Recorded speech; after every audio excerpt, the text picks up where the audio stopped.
Telangana group 3 పరీక్షా ఫలితాలు వచ్చేశాయి. గత ఏడాది నవంబర్లో పరీక్షలు నిర్వహించగా అభ్యర్థుల మార్కులతో పాటు జనరల్ ర్యాంకుల జాబితాను టీజీపీఎస్సీ తాజాగా ప్రకటించింది. ఈ పరీక్షల్లో పలువురు విద్యార్థులు అత్యధిక మార్కులతో సత్తా చాటారు. మొత్తం 450 మార్కులకు గాను అత్యధికంగా 339.23 మార్కులతో ఓ అభ్యర్థి తొలి ర్యాంకుతో మెరిశాడు. ఇటీవల విడుదల చేసిన గ్రూప్ 4 ఫలితాల్లో టాపర్ల పేర్లను విడుదల చేసిన టీజీపీఎస్సీ గ్రూప్ 3 ఫలితాల్లో మాత్రం టాపర్స్ పేర్లను ప్రకటించలేదు.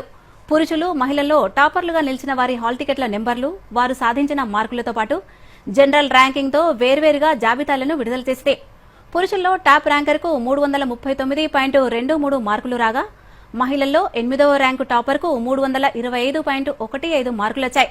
కాగా రాష్ట్రంలో 1365 గ్రూప్ 3 ఉద్యోగాలకు 5,36,400 మంది దరఖాస్తు చేసుకోగా గత ఏడాది నవంబర్ 17, 18 తేదీలో 3 పేపర్లుగా జరిగిన ఈ పరీక్షలకు కేవలం 50.24% మంది మాత్రమే హాజరయ్యారు.